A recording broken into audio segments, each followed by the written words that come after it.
Coucou les amis et bienvenue sur ma chaîne des oracles et des fées. Je suis heureuse aujourd'hui de vous retrouver pour une vidéo un petit peu à part de d'habitude. Ça fait un petit moment que j'ai pas fait de review de jeu. Là, c'est pas forcément une review de jeu, c'est une. On va parler un petit peu du tarot. Vous avez été plusieurs à me poser des questions sur le tarot. Les éventuelles formations, voilà, certains souhaitent s'initier au tarot. Alors, je vais essayer de faire une vidéo condensée, sachant qu'il y a beaucoup de choses à dire sur le tarot. C'est pas le tarot pour moi, c'est quand vous voulez apprendre la cartomancie, c'est vraiment le, l'outil de départ. Voilà, pour moi, c'est vraiment l'outil de départ. Le tarot, c'est presque une science, je dirais même une science humaine, d'accord. Bien sûr, vous pouvez interpréter le tarot avec votre intuition, si vous le souhaitez. Vous êtes libre, d'accord. Il n'y a pas de, je suis pas là, je ne fais aucune critique là-dessus. Par contre, si vous voulez vraiment acquérir les connaissances de chaque carte, que ce soit au niveau des arcanes majeurs du tarot ou des arcanes mineurs, voilà, ça nécessitera quand même un apprentissage, voilà, et qui peut être plus ou moins long en fonction de la vitesse à laquelle vous pouvez, voilà, assimiler les particularités du tarot. Et Dieu sait qu'il y en a beaucoup. Alors, je vais pas faire de publicité, mais je vais plutôt vous orienter vers des bibliographies dont moi je me suis servie quand j'ai commencé à apprendre le tarot. Alors, il y a pour moi un livre, et vous le voyez, il est encore tout, tout marqué dans tous les sens. C'est un livre référence pour moi, c'est La Voix du Tarot de Alessandro Jodorowsky et Marianne Costa. Si vous voulez vraiment vous initier au tarot, il faut commencer avec ce livre. Euh, voilà, en amont, si vous voulez vous imprégner de chaque particularité, de tous les arcanes, il y a vraiment tout le détail de chaque. Vous voyez, dans une carte comme le battleur, tout est dépeint. Je ne vais pas rentrer dans les détails parce que, vous voyez, l'épaisseur du livre, c'est pas le but là aujourd'hui, c'est plutôt de vous orienter, voilà, vers un point de départ si vous voulez apprendre le tarot avec, voilà, de la bonne manière, entre guillemets. Donc celui-ci, je vous le conseille, vous le trouvez partout en librairie, je crois qu'il est à la FNAC. Bon, bien sûr, c'est écrit, comme je dis, patte de mouche, c'est écrit très très petit, mais voyez, vous allez y trouver toute la symbolique un petit peu des couleurs. Vous allez y trouver, vous comprenez un peu mieux une fois que vous êtes passé par ce livre, ben, voilà, l'origine des coupes, des épées, des deniers, des bâtons, les arcanes majeurs. Vous allez y trouver les schémas numérologiques, hein, avec les différents degrés. Tout est expliqué. Donc une fois que vous avez, je trouve que voilà, si vous souhaitez vous initier au tarot, c'est vraiment un livre dont il faut faire l'acquisition, d'accord? Il y a bien sûr les arcanes mineurs, hein. Vous avez dans le livre toute la partie des arcanes majeurs qui est très, très bien décrite avec. Et la particularité de ce livre, vous voyez, je vais vous montrer un exemple, c'est que là, par exemple, pour la justice, vous voyez, vous avez sur le côté tout le détail des. Alors, s'il veut bien faire la mise au point, voilà. Vous voyez, sur les cartes d'origine du tarot de Marseille, les auteurs rentrent dans le détail de chaque particularité du graphisme parce que ça peut évoquer quelque chose. Ça évoque quelque chose, ça signifie quelque chose. Dans le tarot, rien n'est laissé au hasard. Le regard, l'orientation des pieds, l'orientation des visages, tout, le moindre détail signifie quelque chose. C'est pour ça que après vous pouvez évidemment prendre n'importe quel jeu de tarot, mais voilà, si vous voulez vraiment acquérir les bases du tarot, il faut commencer avec voilà, le tarot de Marseille. D'accord. Ça et ça, pour moi, c'est le point de départ. Alors, bien sûr, Vous trouverez plusieurs d'autres tarots, hein. Je vais vous en montrer quelques-uns ici que moi j'ai et que j'aime beaucoup. Euh, mais c'est vrai que régulièrement, j'aime bien revenir aussi au tarot de Marseille. Voilà, parce que la symbolique, parce que les détails, parce que certaines cartes ont une signification envers endroit, pour les arcanes mineures notamment, et des fois uniquement il n'y aura qu'un sens, notamment pour les cartes qui sont symétriques. Sauf que quand vous faites l'acquisition d'un tarot, par exemple, comme le Fountain Tarot, la symétrie des cartes, si vous prenez, je vous dis n'importe quoi, le 9 de denier, par exemple, ben, si vous n'avez pas cette connaissance-là, vous ne saurez pas que le 9 de denier, il n'a qu'un sens, d'accord. euh, si vous n'êtes pas passé par cette case-là, je veux dire, hein. Alors, donc des tarots, il y en a divers et variés. Avant de vous en montrer quelques-uns, la grande particularité, c'est que vous trouverez bien sûr le tarot de Marseille et son grand copain, le Rider-Waite, d'accord. Alors, on va dire, il y a un peu deux écoles. Moi, j'aime les deux, mais bon, j'ai quand même appris ma base sur celui-ci. Euh, la, part, bon, la principale différence entre le tarot et le Rider-Waite, c'est que je crois que il y a deux cartes qui sont inversées dans les arcanes majeures, c'est la force et la justice qui sont inversées, d'accord. Et ensuite, je crois que dans le Rider-Waite, si ma mémoire est bonne, c'est le fou qui est indiqué en zéro, alors que dans le tarot, c'est le mât. Il peut y avoir des différences comme ça. Et bien sûr, vous allez également trouver d'autres différences d'interprétation. Euh, alors, globalement, les interprétations seront les mêmes, mais vous pouvez avoir des différences d'interprétation entre le Rider-Waite et le tarot. Par exemple, au hasard, si on prend le 10 d'épée dans le tarot en carte droite, le 10 d'épée dans le tarot, ça va signifier la réalisation totale dans tous les secteurs de votre vie. C'est une carte positive, d'accord. C'est l'aboutissement de tout ce que l'on désire, c'est un épanouissement total, c'est la victoire et la réussite. Dans le Rider-Waite, le 10 d'épée, c'est la fin. Voilà, c'est pas une carte qui peut être positive, d'accord. Bon, je vais citer que celle-là parce que je ne vais pas passer en revue toutes les différences. Si vous voulez, par rapport au Rider-Waite, bon, il y a le coffret du Rider-Waite qui existe chez Très Daniel, que vous trouverez avec le livret, bien sûr, qui est très bien fait aussi, hein, dans lequel vous trouverez, voilà, toutes les, vous voyez, bon, moi je l'avais annoté, mais dans lequel vous trouverez toutes les arcanes majeures avec les détails, d'accord. Voilà, après au niveau du graphisme, vous ne retrouverez pas le graphisme et les particularités du graphisme liées au tarot de Marseille. Les différences, elles vont se faire aussi là. Mais voilà, après chacun, j'aime autant l'un que l'autre, même si spontanément, je vais plutôt m'orienter vers le tarot de Marseille. Alors, celui-ci est très bien expliqué aussi, très synthétique. Donc, pour ceux que ça intéresse de partir plutôt sur le Rider-Waite, ben voilà, vous y trouverez ce genre d'explication, hein, avec une partie sur l'interprétation, en l'occurrence ici du 9 de coupe du personnage, la signification et également la signification renversée, d'accord.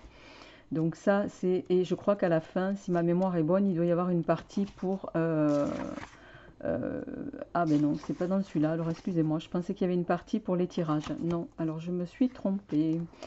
Voilà, quoi qu'il en soit, d'un côté, le tarot de Marseille, c'est dans celui-ci. Le tarot de Marseille, pardon, ou le Rider-Waite.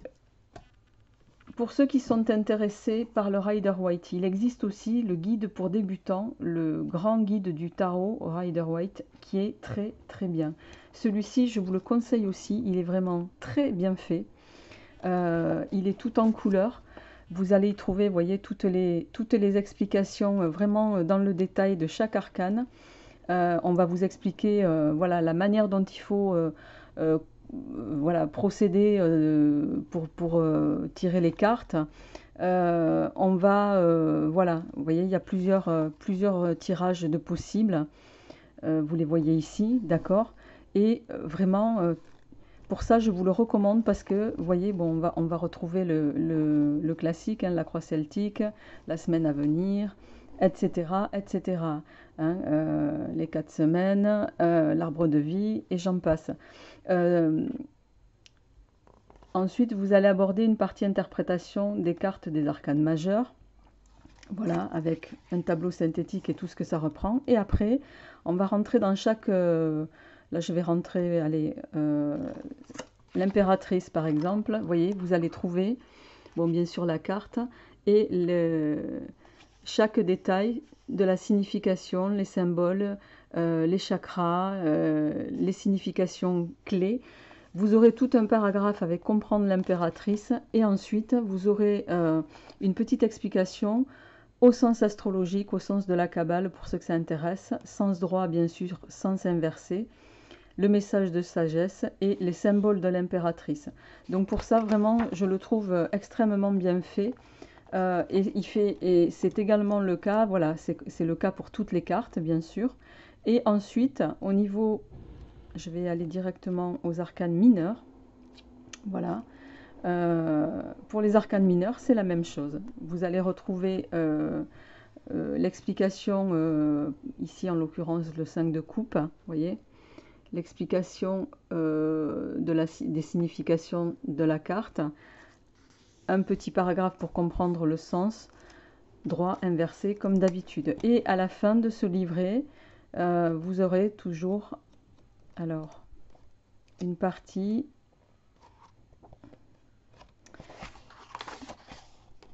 Alors, voilà, vous avez une partie un peu dédiée à tout ce qui est chakra du corps, hein, pour ceux que ça intéresse. Vous trouverez également l'appendice B de la Kabbale, d'accord, les sentiers de l'arbre de vie, etc., avec toutes les significations ici, appendice A et B de la Kabbale. Vous trouverez également, donc il est vraiment très très complet, les correspondances du tarot avec les chakras et les cristaux. Donc vous les avez ici. Donc vraiment voilà, celui-ci je vous le conseille si vous voulez peut-être davantage vous orienter vers le Rider-Waite. Il existe également un autre livre qui est le Tarot de Marseille. Bon, il y en a énormément. Bon, celui de référence, si vous voulez vraiment apprendre dans le détail le tarot, c'est celui-ci. Si vous voulez avoir quelque chose d'un petit peu plus synthétique, comme ça, sans rentrer dans trop de détails, dans le détail des cartes, en tout cas au niveau des illustrations, vous pouvez également vous orienter vers Tirer et interpréter le Tarot de Marseille de Corinne Morel, d'accord? Celui-ci, vous le trouvez également à la FNAC. Vous voyez, ils sont pas, ça reste abordable. Voilà, et là c'est pareil, vous y trouverez, vous voyez, quelque chose de beaucoup plus synthétique. Si vous prenez le valet d'épée ou le 10 d'épée, voilà, vous aurez le sens à l'endroit, le sens à l'envers, tout simplement. Et pour les arcanes majeurs, c'est la même chose. Voilà, vous trouverez le sens initiatique, le sens divinatoire et le sens à l'envers, d'accord? Et dans l'autre moitié de ce livre, ça sera dédié à un petit peu tout ce qu'on appelle la gestion de la consultation. Pour celles qui veulent vraiment se professionnaliser. Voilà, on va parler d'éthique, on va parler de la manière dont il faut se positionner en tant que cartomancienne ou tarologue face à une personne qui vient vous consulter. Voilà, et ça c'est très important, d'accord? Et je trouve que c'est extrêmement bien expliqué aussi là-dessus. Et bien sûr, vous allez trouver toute une partie de tirage, les tirages de situation et tout autre tirage, voilà, dans ce livre également, d'accord? Donc je vous le conseille. Corinne Morel, elle a une école à Lyon pour ceux que ça intéresse. Là, je fais pas de pub, elle m'a rien demandé. J'en parle parce que, voilà, je connais l'école. Voilà, je crois qu'il y a deux écoles en France d'ailleurs qui se trouvent à Lyon, il me semble, ou une à Paris, une à Lyon, euh, qui, bon, délivrent des titres de tarologue, bien sûr, pas reconnus, puisque l'État ne reconnaît pas un titre de façon, au même titre qu'un titre de diplôme hein, de l'éducation nationale, bien sûr. Voilà, mais en tout cas, c'est fait de manière sérieuse, c'est fait de manière approfondie, avec des séminaires où vous pouvez vous retrouver, etc. Donc, s'il y en a que ça intéresse, voilà. Alors maintenant, je vais vous présenter rapidement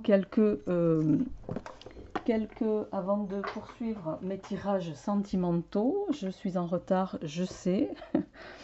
Mais vous me connaissez un peu maintenant. J'ai pas pour philosophie de faire les énergies contraintes et forcées. Je les fais quand, d'une part, je suis en forme, parce que ça, c'est très important. Et pour ma part, en tout cas, je ne tire pas les cartes pour tirer les cartes. Voilà, je tire les cartes, quand ça me fait plaisir, et je les tire aussi pour vous faire plaisir. Voilà, en tous les cas, je le fais uniquement quand, quand ça vient vraiment, quand je suis complètement en harmonie à tous les niveaux, ce qui est le cas. Alors, les amis, je vais vous en présenter quelques-uns des tarots. Alors, un tarot très particulier, je reconnais que je m'en suis très très peu servi, c'est le tarot le psychotarot, plutôt orienté tarot psychologique, d'accord. Si vous êtes vraiment intéressé par le tarot psychologique, je vous recommande une chaîne que j'ai découvert il n'y a pas très longtemps qui s'appelle, ça y est, j'ai un trou de mémoire, Soleil Levant. Vraiment, je vous recommande sa chaîne parce elle a démarré il y a très très peu de temps. Et je trouve que dans l'interprétation des cartes du tarot, et notamment tarot psychologique, voilà, je vous la recommande. Je crois que son prénom c'est Hélène, me semble-t-il, et sa chaîne c'est Soleil Levant. Allez voir si vous êtes intéressé par tout ce qui est tarot psychologique, les amis. Alors, je vais essayer d'accélérer parce que je m'étais promis de ne pas faire une vidéo trop longue pour cette présentation. Mais voilà, vous allez avoir pour le tarot psychologique, vous voyez ce genre de graphisme, d'accord? Ce genre d'illustration. Voilà. Donc, effectivement, c'est très particulier. Il faut, voilà, vous pouvez l'interpréter, bon, pour celles qui sont les plus férues d'entre nous, je pense aux anciennes qui sont dans la lecture du tarot depuis fort longtemps. Je pense qu'elles auront plus d'aisance à en faire l'interprétation que celles qui démarrent, évidemment. Voilà, mais en tout cas, moi, c'est quelque chose que je continue de travailler, le tarot, tous les jours. Et puis le tarot, c'est vraiment quelque chose, il vous faut l'aborder comme, voilà, le tarot, c'est des réponses à des questions qu'on peut vous apporter. Après, au travers des cartes qui tombent, et les cartes, elles ne sont pas toujours... voilà, parfois ça peut être sans complaisance le tarot, hein. Quand vous avez des cartes qui tombent à l'envers, en général, c'est pas, elles sont moins positives, on va dire ça comme ça, que quand elles sont en sens endroit, évidemment. Voilà les amis. Alors, vous voyez, ça va être ce genre de lame. Youhou! Voilà, donc des cartes en noir et blanc. Voilà, donc pour ceux que ça intéresse, celui-ci, vous le trouvez également partout. Ensuite, pour ceux qui veulent uniquement faire des tirages avec les arcanes majeurs, vous avez aussi, qui est très bien, c'est le petit Villeneuve, qu'on trouve également partout. Voilà, qui va être, lui, de ce style-là. Alors, je suis désolée, elles ne sont pas dans l'ordre, mais voilà, basé sur des illustrations de dessins genre BD, et bon, moi j'aime beaucoup ce genre d'interprétation aussi. Je trouve que ça change, il faut donner sa place à tout le monde. Voilà, et ma chaîne est aussi une chaîne qui diffuse ben voilà, les jeux des autres ou les créations des autres, quand je peux en tout cas. Voilà, le genre d'interprétation, d'illustration que vous pouvez avoir avec le Petit Villeneuve de François Villeneuve. Les illustrations sont de Rémi Torregrossa, j'espère que j'écorche pas son nom. La roue de fortune, je m'excuse parce qu'il fait peut-être pas hyper bien la mise au point. Vous voyez, il y a tous les détails, voilà. Avec les signes astro, le diable, l'impératrice. Voilà, alors je ne vais pas toutes les passer en revue puisqu'il ne s'agit pas d'une revue aujourd'hui. C'est juste vous présenter quelques jeux si vous voulez vous initier au tarot. Alors ensuite, un que j'aime beaucoup aussi qu'on m'a offert, c'est le Lily White Tarot de Celia Melville. Voilà, le Lily White Tarot qui est... Bon, Celia, je pense que vous la connaissez, elle a sa propre chaîne, elle est créatrice de jeux de tarot et de cartes oracle également. C'est vraiment une artiste à la base, Celia, puisque je crois qu'elle a fait les beaux-arts, hein, et ça se voit dans les cartes. Hein, il y a un magnifique travail d'illustration, on le voit ici, le 10 d'épée. C'est toujours fait avec beaucoup de douceur, de finesse. À la fois, c'est toujours très, très doux. Les deniers. Voilà, donc pour ceux que ça intéresse, Celia Melville, elle a également sa chaîne. Voilà, ça va être ce genre de graphisme. Alors ce tarot-là, le Lily White Tarot, elle l'a sorti en version blanche, entre guillemets, voyez. Et en version noire, bon, que moi je n'ai pas, mais qui est que vous pouvez voir sur son site. Voilà. Donc de très très belles illustrations. Voilà, après ce que je vais vous dire aussi, et ça c'est bon, moi c'est personnel, hein, mais prenez, j'ai tendance à dire, prenez un tarot qui vous... moi je ne peux pas tirer les cartes avec un tarot qui ne me plaît pas. Voilà, donc je me sers des tarots qui m'inspirent. Prenez les tarots qui vous parlent, prenez les tarots avec lesquels vous vous sentez en accord, je dirais, d'accord. Ça c'est hyper important. Voilà. Alors, le Lily White Tarot, un qui peut aider peut-être ceux qui veulent débuter dans le tarot, c'est le tarot Grand Luxe de Ciro Marchetti. Pourquoi? Parce que, vous voyez, il a des interprètes, voilà, le graphisme.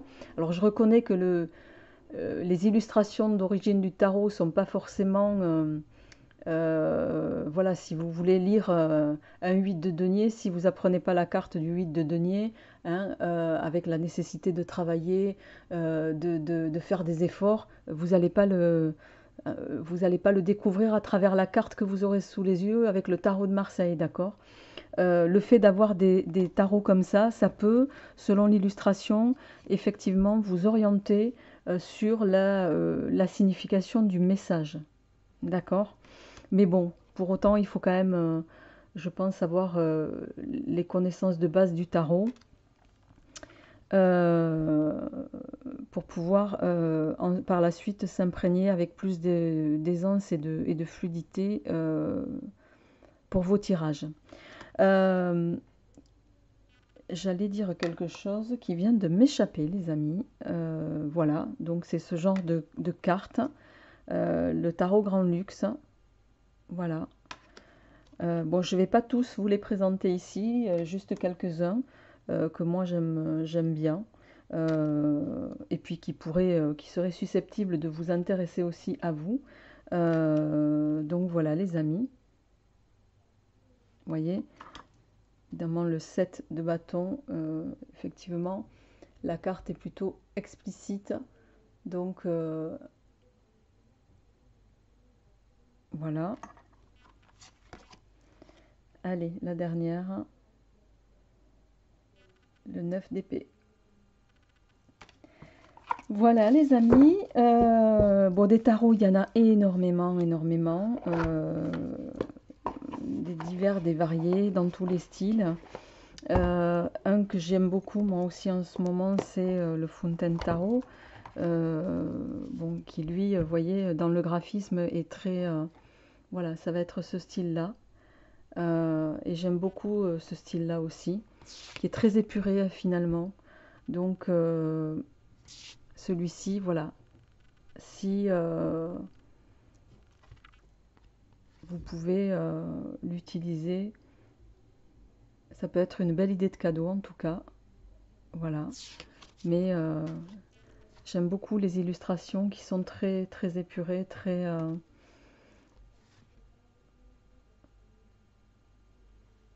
très douces aussi. Voilà les amis.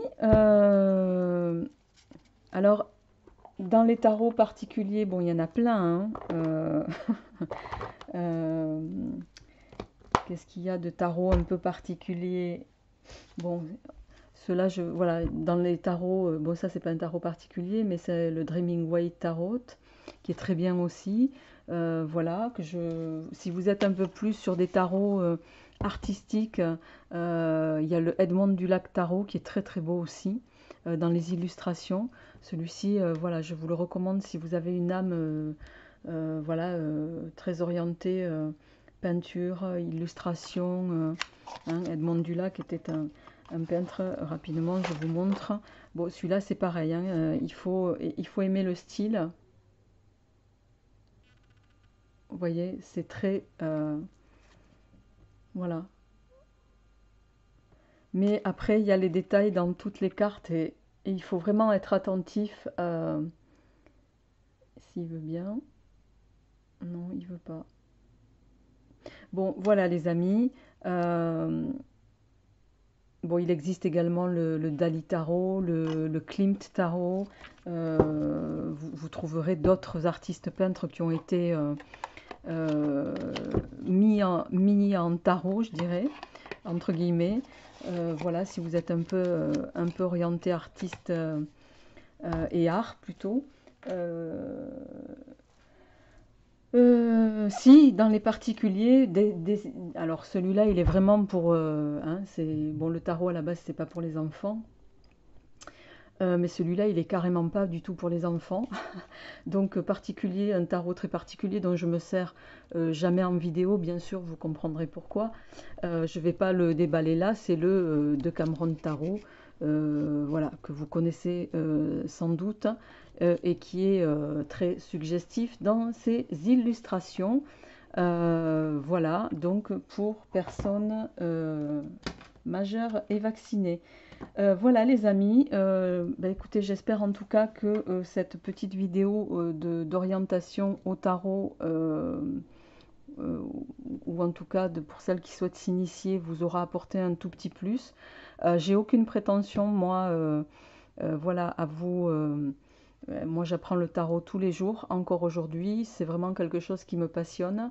Ma seule contrainte, c'est voilà, quand on fait les vidéos, bon, chacun marche à son rythme. Hein. Moi, j'ai plutôt une tendance à aller euh, en profondeur sur les choses et ça peut me frustrer de ne pas avoir le temps. On est toujours un peu limité par le temps, que ce soit pour faire les vidéos, pour lire les cartes. Voilà, j'aime bien prendre mon temps.